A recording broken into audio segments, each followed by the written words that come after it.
گا، چونکہ زمینیں خوش ہو جائیں جب حکومتیں تو ان کو دے سکتی ہے جو کھیتی باڑی کا کام کر سکتے ہیں، اور جو نااہل ہوں ان سے چھین لی جاتی ہے اور اہل لوگوں کو دے دی جاتی ہے تاکہ خود بھی رزق استعمال کریں اور دوسروں کو بھی دیں۔ یہ قرآن مقدس کا یہ فلسفہ اور یہ فیصلہ ہے۔ لینڈ اللہ پرووائڈ کرتا ہے تجھے، اور اس کے اندر تمام چیزیں لگانی ہم نے خود ہیں، اور وہ کچھ نماز کی صورت میں لگ رہی ہیں، کچھ روزے کی صورت میں لگ رہی ہیں، کچھ حج کی صورت میں لگ رہی ہیں، کچھ بدی سے بچنے کی صورت میں لگ رہی ہیں، کچھ امر بالمعروف کی صورت میں لگ رہی ہیں، کچھ نہی عن المنکر کی صورت میں لگ رہی ہیں، کچھ غریب کی خدمت سے لگ رہی ہیں، کچھ بیواؤں کی خدمت سے لگ رہی ہیں، کچھ جاہلوں کو علم دینے کی صورت میں لگ رہی ہیں، توجہ دیجئے، کچھ ماں باپ کی خدمت سے لگ رہی ہیں، کچھ بھوکوں کو کھانا کھلانے کی صورت سے لگ رہی ہے، کچھ پیاسوں کو پانی پلانے کی صورت سے لگ رہی ہے، کچھ جھوٹ سے بچنے کی صورت میں لگ رہی ہے، کچھ سچائی کو اختیار کرنے کی صورت میں لگ رہی ہے، کچھ بخل سے بچنے کی صورت میں لگ رہی ہیں، کچھ سخاوت کے آگے بڑھنے سے لگ رہی ہے۔ یہ سب وہ نہریں ہیں، وہ باغات ہیں، وہ باغیچے ہیں، وہ شجر ہیں، وہ درخت ہیں، وہ پھول ہیں جو کھلا رہے ہو تم، اور اس میں سے بہترین موسم پھول کھلانے کا جوانی کا ہوتا ہے، اور بہترین وقت رمضان کا ہوتا ہے جو تقویٰ کا مہینہ ہوتا ہے۔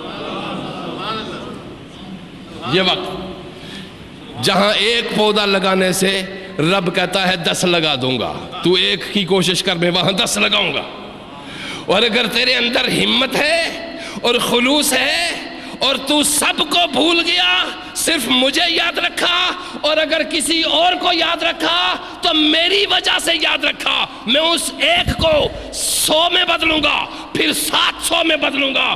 تو کہے گا میں نے تو ایک لگایا تھا، یہ 700 کہاں سے آ گئے؟ مگر یہ وہاں جا کے دیکھے گا تو لگے ہوئے ہوں گے۔ یہ باغات وہاں ہیں، یہ ریالٹیز ہیں جو قرآن بیان کر رہا ہے، نہ یہ خواب ہے، نہ یہ قصے ہیں، نہ یہ واقعات ہیں، یہ حقائق ہیں جو ہمارے سامنے قرآن مقدس بیان کر رہا ہے، اور اس کو ہم اسی طرح دیکھ رہے ہیں جس طرح کھلی آنکھ سے انسان کسی چیز کو دیکھ رہا ہے۔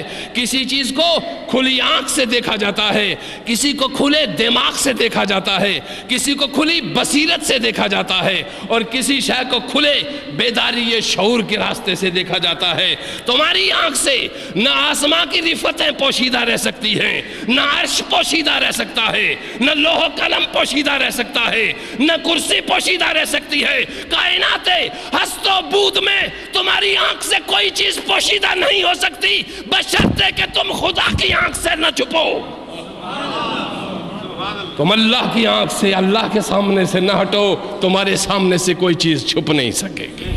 سو قرآن نے فرمایا لوگوں میرے رسول آئیں گے، اما یاتینکم رسلا منکم یقصون علیکم آیاتی ومن اتقی واصلح، جس نے اللہ کے قانون کی پیروی کر لی اور اپنی اصلاح کر لی، تو قرآن زبردست سٹیمپ لگا کے دیتا ہے پروردگار عالم، یہاں بالکل حیل و حجت کی کوئی گنجائش نہیں۔ پروردگار فرماتا ہے جس نے اپنی اصلاح کر لی،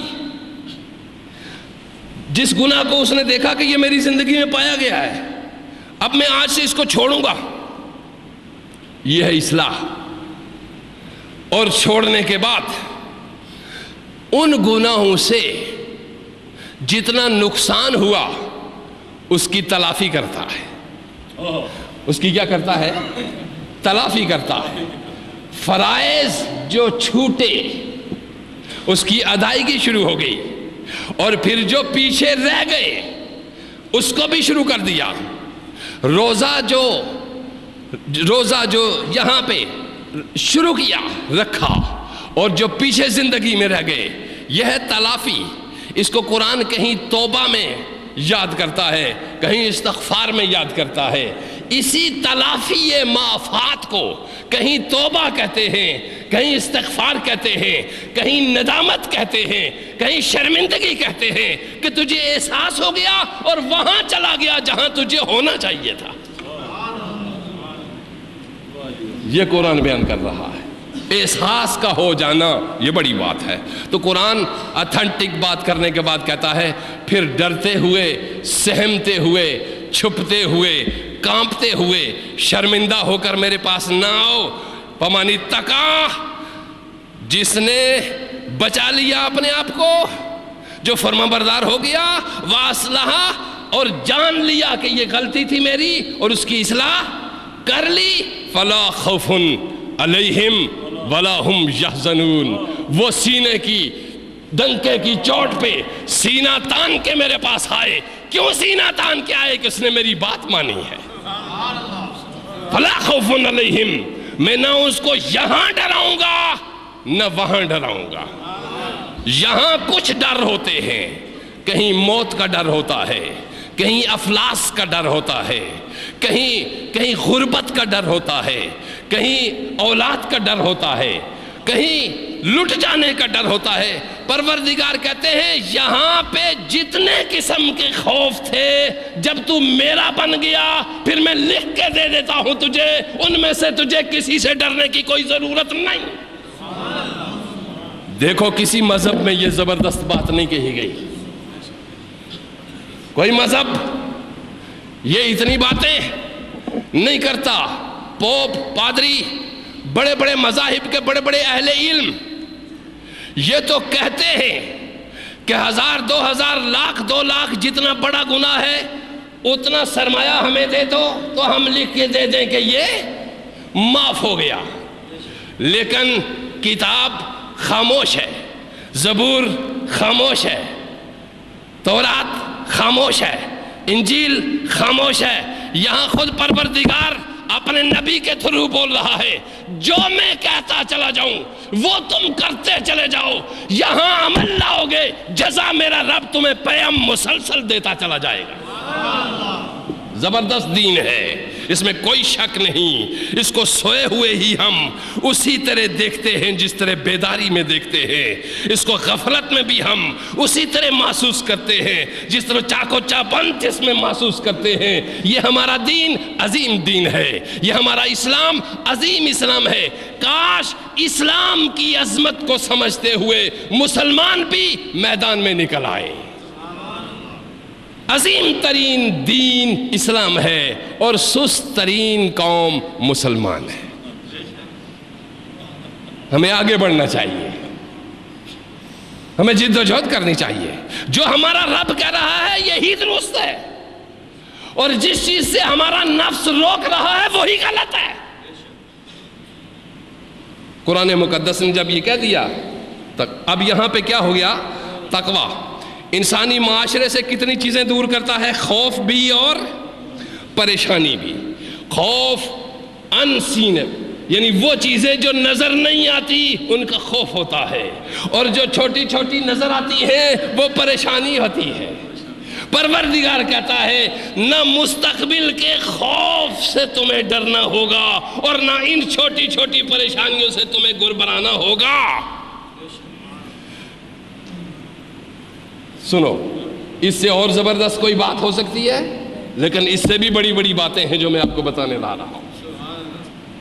یہ میرے نزدیک سب سے بڑی ہے، مگر آگے قرآن اس سے بھی بڑی بڑی بات کہہ رہا ہے، اور یہ کہہ اس لیے رہا ہے کہ ہر قسم کی ڈش چھوڑی جا رہی ہے، ہر قسم کی چراگاہ میں تجھے لے جایا جا رہا ہے کہ شاید کسی جگہ پہ تیری پسند کوئی چیز تجھے نظر آ جائے تو تو لپک جائے، شاید کسی جگہ تیری پسندیدہ کوئی چیز آ جائے اور تو لپک جائے۔ یہاں ہم ایک ہی غذا بنی اسرائیلیوں کی طرح من و سلوہ نہیں دیتے کہ کچھ کی طبیعت چاہے کچھ کی نہ چاہے۔ او محمد مصطفیٰ کے امتیوں، تمہارے سامنے ہم لاکھوں کروڑوں ڈشیں پھیلا دیں گے، جو تمہاری مرضی ہوئی استعمال کرنا، میری بات ماننا، میرے نبی کی اتباع کرنا۔ مختصر سے زندگی میں یہ تمہیں کرنا ہوگا، دائمی زندگی میں ہم تمہیں سرور و سکون آور کائنات بخش دیں گے۔ قرآن کہہ رہا ہے۔ اب سنو ذرا، انسانی معاشرے سے تقویٰ کیا چیزیں ختم کرتا ہے؟ 2 چیزیں، خوف اور خوف کس چیز کا؟ موت کا خوف. پتہ نہیں کل بچوں کا کیا ہوگا, ان کے لیے کوئی گھر نہیں بنا سکا میں, پتہ نہیں ان کے لیے کیا ہوگا. پروردگار کہتا ہے تو ان کو میرے حوالے کر, تو ان کو ان کی زبان پہ میری پکار سکھا دے کہ جب یہ دکھ میں ہو جائیں تو مجھے پکار ضرور لیں. ان کو پکارنے کا طریقہ سکھا دے, پھر تو ہٹ جا میدان سے, میں جانوں اور یہ جانے. ان کو مجھے بلانے کا طریقہ بتا دے, اور بلانے کے وقت میرا نبی بتائے گا کہ کس وقت میں قریب ترین ہوتا ہوں ان کے. وقت میرا نبی بنائے گا کہ میں کس وقت ان کے قریب ترین ہوں گا. وقت بھی گنوائے قرآن نے, میں یہ بھی بتاؤں گا آپ کو کہ کس وقت. کسی باپ کو فکر مند نہیں ہونا چاہیے, کسی کنبے کو فکر مند ہونے کی نہیں ضرورت, کسی قبیلے کو فکر مند ہونے کی ضرورت نہیں. اور تو کیا ہے, تو کیا یہ اینٹیں اور پتھر جمع کرتا ہے؟ رب کہتا ہے تو میرا ہو جا, میں سنہری اینٹیں تیرے لیے رکھی ہوئی ہیں. قرآن کہہ رہا. اور یہی نہیں کہ میں کل کا وعدہ کرتا ہوں, میں آج بھی دیتا ہوں. میں معین الدین اجمیری کے طویلے میں گدھے جن کلیوں سے باندھے جاتے تھے اور گھوڑے کی پاؤں کے نیچے جو نال لگائی جاتی تھی سونے کی ہوتی تھی. کسی نے کہا عجب فقیر ہے یہ, دنیا کا اتنا رسیا کہ اپنے طویلے میں گھوڑے اور ان کے کیل جو لگائے ہوئے ہیں وہ بھی سونے کے, لگامیں جو کسی ہوئی ہیں وہ بھی سونے کی, پاؤں کے گھوڑوں کے نیچے جو نال ہیں وہ بھی سونے کے. جس شخص کو اتنی بڑی دنیا سے محبت کہ یہاں تک دنیا پہنچ گئی, یہ کیسے فقیر ہو سکتا ہے؟ آپ مسکرائے, فرمایا بابا ذرا شور یہاں تک نہ پہنچ جائے. یہ جملہ تیری ذہن کی اختراع ہے, اور میرا یہ ہے کہ میں نے یہاں سے اس کو اوپر اٹھنے ہی نہیں دیا. یہ جہاں کے لیے تھی میں نے وہیں رکھی. میرا گھر دیکھ, میرا در دیکھ, میرا تکیہ دیکھ, میرا بچھونا دیکھ, میرا سونا دیکھ, میرا جاگنا دیکھ, میرے برتن دیکھ. اگر مجھے وہ پسند ہوتے تو میرے برتن سونے کے ہوتے, میرے ٹیبل اور ڈائننگ ٹیبل سونے کے ہوتے, میرے واش رومز میں سونا لگا ہوا ہوتا, میرے ہاتھوں میں سونے لگے ہوئے ہوتے. مگر سونا جہاں کے لیے تھا میں نے وہیں رکھا, اور خود میرا سونا وہ ہے جو محمد مصطفیٰ کی ننگی چارپائی ہے. دیکھنے کی بات ہے نا. ایک نے کہا یہاں تک محبت پہنچ گئی, اس نے کہا نہیں وہیں سے تھی اور وہیں سے ختم ہو گئی. ہم نے آگے اس کو نہیں بڑھنے دیا. وہ اگر ہمارے دل میں اترتی تو اور بات تھی, ہم اس سے لذتیں لیتے تو اور بات تھی, ہم اگر اس کے رسیا ہو جاتے تو اور بات تھی. جہاں سے اس کا آغاز ہوا وہیں پہ اس کا انجام بھی ہوگا. سو لوگوں, قرآن بڑی خوبصورت کتاب ہے, اس کو پڑھا کرو. اور یہ اس قدر زبردست عقدے کھولتی ہے, اس قدر زبردست دل پہ لگی ہوئی گانٹھیں کھولتی ہے, اور اس قدر زبردست دماغ پہ لگی ہوئی تہیں ان کو یوں صاف کرتی ہے کہ تیرا دل چمک اٹھتا ہے.